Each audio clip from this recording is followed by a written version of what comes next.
Hello and welcome to another episode here of The Huddle. My name is Chris Guscott. This week we are on location at Flinders Park for the Spartans. We'll catch up with one of them later on, but we're obviously going to go through another fascinating round of Gridiron SA action, as well as take you around the country for the national scoreboard.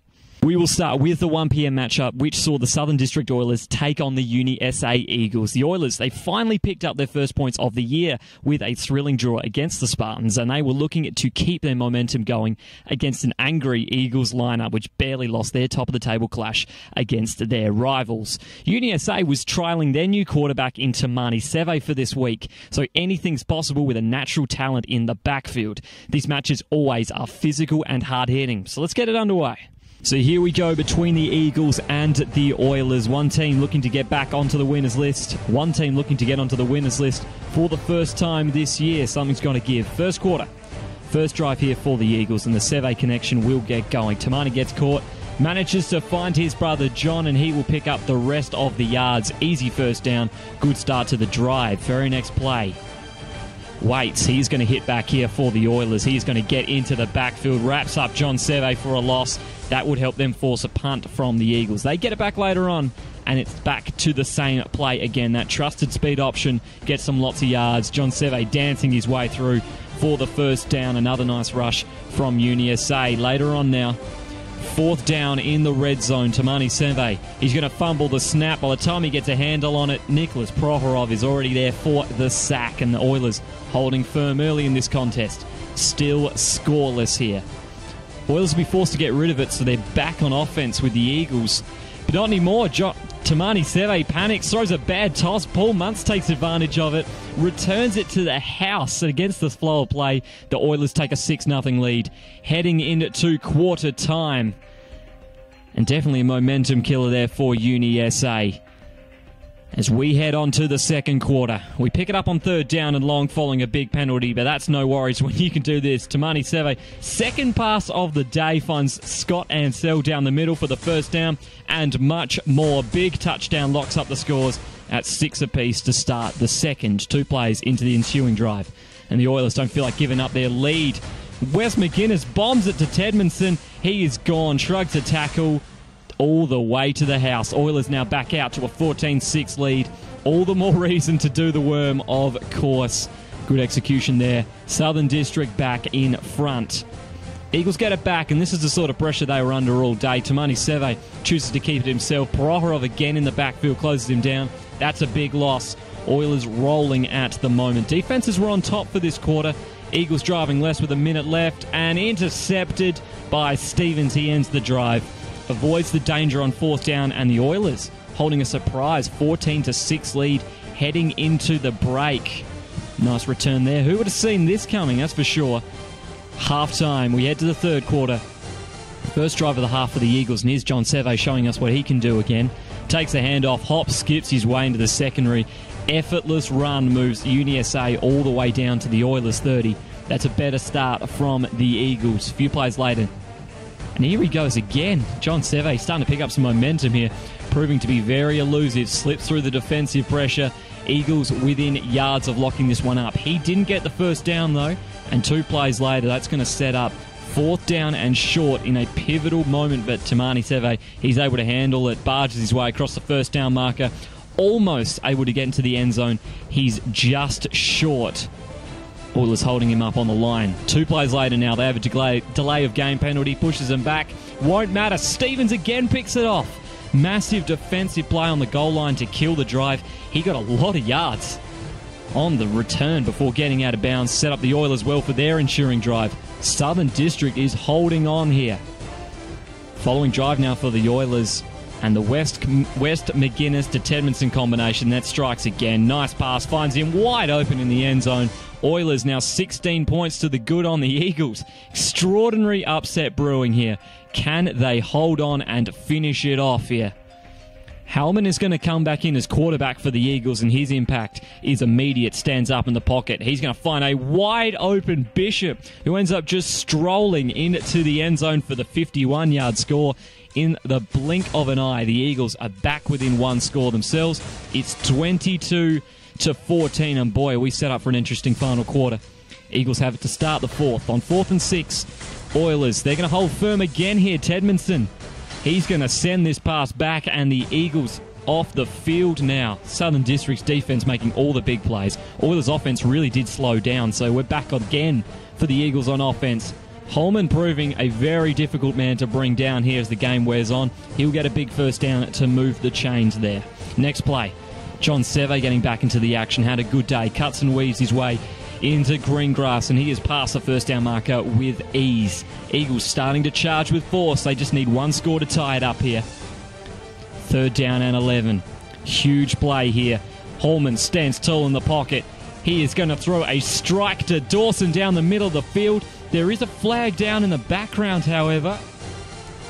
Which way will it go? It's a chop block, and the play comes back. Huge error, and the Oilers survive. Oilers now get possession with time running low. 3rd down.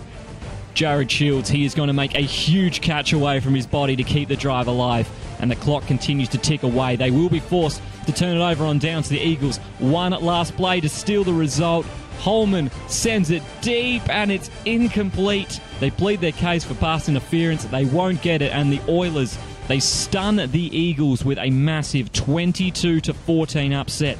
No longer do the Oilers not have a win. After the match, we caught up with Ben Stevens. What a massive upset for the guys. How are they feeling after this one? Yeah, everybody feels good. It's finally good to break the egg for the first few guys who haven't experienced a win. It was good to get the running game going. It's, all the things we've been looking to get going finally clicked today, so it was good. Yeah, exactly. I was just going to ask you, what do you think was the key to your success today? How did you get over a team like the Eagles? Just the running game. The boys on the offensive line dug in hard today, and you had Bryce in the backfield grinding really hard, and he really had a good game today. Yeah, exactly. Had you catching mitts on today, 2 interceptions. How were you feeling out there? Yeah, it was just nice to get out of the trenches and play back at safety. Ruddy got hurt, and I went back to safety. It's nice when they throw them down your throat sometimes. So. Exactly. Now, in terms of how you guys are going to go forward, obviously this is a massive confidence boost for you guys, right? Yeah, I think it is. It's the first hurdle. We've still got a couple of games to go, so Razorbacks still to go, and Chiefs. I think we'll be happy with a split. I think so. If we win one more, it'd be great for the season. The late game saw the South City Chiefs take on the Port Adelaide Spartans. The last meeting between these two was lopsided, to say the least, and it was easy to say that the Spartans had regained some of their defensive identity last week against the Oilers, so anything was possible in this clash. What made this more intriguing was the playoff implications surrounding this contest, as the Spartans, they could move within one game of the Chiefs in 3rd. They would have to beat them first. So here we go between the Spartans and the Chiefs. Two teams very close on the ladder here. This one could be very pivotal in deciding a potential playoff spot. First quarter, Spartans starting off here. First play of the game, Ryan Hassel fakes the handoff. He's going to roll to the outside, has a lot of room to work with. That's a first down. They're going to have to punt that one away, however. Not much more offense. This is the first play for the Chiefs here. Whitehead, he's going to drop back to pass with the rain settling in. Jackman Evans gets the underthrown pass. Not exactly the same result as the Spartans had. Big defensive play to set the tone for Port Adelaide. The Spartans going to edge themselves into field goal range here on the ensuing drive. And this sums up the first quarter fairly nicely. Hassel can't get a grip on the snap. Score will remain level. Very scrappy affair in the drizzle. Next Chiefs drive. Here's a spot of excitement for you. Whitehead floats up a rainbow in the direction of Lausarika. It looks like he's got a touchdown to open the scoring, but the flags will go down. Lausarika is deemed to have pushed off. No score, still 0-0. Not much else to report in the first. We head to the second. So second down and long for the Spartans. And here's a one-step guide to breaking the game over Nottons. Manages to break a few tackles at the line of scrimmage, and once he hits the open field, you are not going to catch him. He effortlessly cruises down the sideline, and we are no longer tied. Brilliant play from the Spartan star. He gives his side a 7-0 lead in the second quarter. Freak of nature. Chiefs back on offense following the score, and now the defense is making some plays. Ross Smith taking over from Whitehead at QB. He's welcomed quickly by Andy Stevens. Big sack for a big loss of yards. Chiefs punt away, and then the Spartans punt away. It's that sort of game. Chiefs are here on the 15. Tossed up ball to Lausarika. He takes it. Ross Smith throws the touchdown pass, and it's now 6-7. South City against the runner play bring this match within 1 point late in the half. This one's an intriguing contest, a bit scrappy. Spartans get it back. and they're in the business of getting their former lead back. Di Francesca dodges the tackle, manages to move the chains off the quick route. Can they build a solid drive before the half ends here? Later on, 2 minutes remaining. They need a yard on 4th down, and so Hassel will give them 10. Simple QB sneak turns into a threatening run at the end zone. Port Adelaide in striking distance. Now, next play. And the Spartans, they're going to finish their long drive with a touchdown. Dixon gets his name on the score sheet, finds some room to dive into the end zone. Port Adelaide 13-6 lead at the halftime break. We see another upset in the works here. Head on to the third quarter. First drive here for the Chiefs. Saxon Leary is going to cut and dance his way through a multitude of defenders. Still stays on his feet. That's a great first down.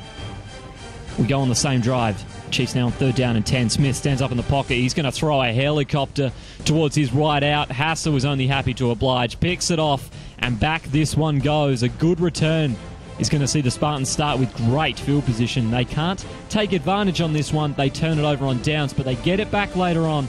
Roughly the same field position, and Dixon, he's going to capitalise this time around. Gets good blocking, gets into space, helps pick up the first down and some change. Port Adelaide looking threatening again. Defences in this game were on top to this point, and so they'll have to try again for a field goal. And this time it is good. Otten converts from 23 yards out to give the Spartans 2-possession lead in the third. Later on in the quarter, they're looking to go again, but David Edmonds has other ideas. Breezes through the line, brings Hassel down quickly for the sack. Much needed stop. We head to the fourth. 3rd and 9, deep in the Spartans' territory. Hassel tries to squeeze a pick pass. It is picked off by Radisson. Big-time interception to give the Chiefs prime-time field position to start the fourth. It's now 4th down here. Big play. Smith steps up in the pocket, finds Hall, but he can't hold on to it. Would have been enough, but the Spartans will survive the drive. 10-point lead intact. Later on in the quarter, following a Spartans punt, Smith is starting to find some rhythm. Hits Robert Hall down the middle for the first down. What can the Chiefs build here? Next play. And just like this, it's all over. Jackman Evans reads the quarterback's eyes, jumps the route, gets the interception. That's his second pick of the day. He will return this one with a large amount of interest. Gets him down inside the 10 before he stopped. Can the Spartans put this one away? First play, their new possession. Answer will be yes. Hassel, he rolls out after the handoff fake, gets into the corner, waltzes in, touchdown. Spartans 23-6 lead midway through the fourth. And the upset is almost complete here. Can they finish it off? Ensuing drive, Chiefs need to get moving, and it is just not their day. Smith tries to force another one into a tight gap. Andy Stevens this time's the beneficiary. He gets the pick, and South City handing this game over to Port Adelaide. Good return sets them up well again. Here come the Spartans 2 plays later. Port Adelaide's going to run that counter-step run, and Dixon is able to convert this play into another touchdown. He adds his second of the afternoon. This one's done and dusted. 30-6 now for the Spartans. They're going to put Brett Gray in the Chiefs at quarterback. It's the same result. John Riddington gets his hands on the interception. That's the 5th interception of the day for South City. This one getting ugly. Ensuing drive. Spartans aren't done yet. Hassel finds himself with time on 4th down, spots Otten's wide open. That's the icing on the cake. Spartans leave no doubt in anyone's mind that they thrash the Chiefs here. 37-6 to move within half a game of 3rd spot on the ladder. After the match, we talked to quarterback Ryan Hassel. Can't personally say that I saw that coming. That was a massive win. How are the guys feeling after that? Oh, you probably heard them over there, didn't you? Oh, it's amazing. First win quarterback, whether juniors or seniors as well. So everyone's pumped, ready for next week. Your defence was on top all day. It was an unbelievable performance by you guys. What was the secret behind that? Training hard. I mean, we've had some really good trainings recently, and we just translated that into the game. No secret really, just hard work. The guys just doing their duties, and we really played well as a team. Exactly. Now, you can probably tell the conditions here weren't great either, but you managed to turn that into a good game from yourself and the offense. So was there any secret to that, or was it just the defense creating good opportunities? I think, especially in terms of in previous weeks, we had great field position all day. I think there was only one time when we were inside our own 10, as opposed to the opposition who were in there a couple of times at least. And the O-line, definitely big parts of them. I I mean, they killed it today. I mean, you can see from the running, good hard running, made it so much easier for me as the quarterback. Now, finally, one win and one draw in your last 2 games. You guys are starting a little bit of a hot spell here towards the end of the season. What's this doing for the guys? Oh, everyone's pumped, as I said before, and I mean, everyone's believing. A late push to the final is definitely on the card. So, we just need to go back, work hard. Eagles are going to be pumped today, coming off a loss, but I think there's a lot of belief in the team. So.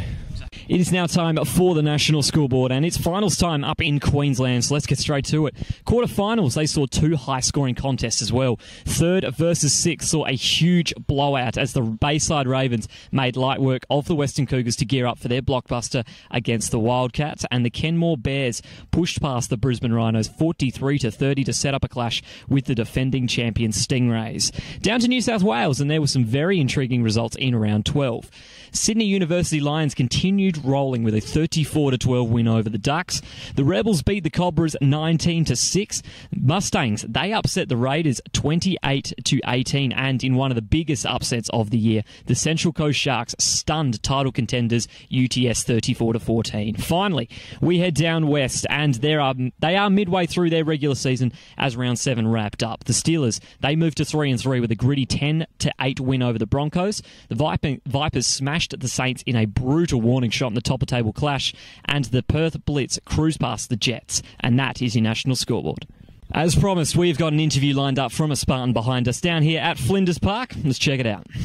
Oh, you guys must be absolutely buzzing after your win on the weekend. How are they feeling? Yeah, really good. I guess it's good to have another win. It's been a while, so good positive atmosphere around trainings, the last couple of trainings, and I guess it's good for the young guys to know that all the hard work we are putting in is actually paying off, on the weekend. So now, to put on your coach hat for a second now, obviously you're the player coach, but what did you see out there that was really encouraging for you personally? Just the hustle, the effort level, all game. Everyone was just hauling to the ball on defence. The blocking was there from the wide receivers on the run plays, and linemen sticking to their blocks as well. So the effort level was the main thing. Exactly. You feel like you're hitting your stride this year, now that you're going later on in the season? Yeah, well, I had a few niggling injuries at the start and playing a bit more D in the second half, but starting to find a bit of form, so that's handy.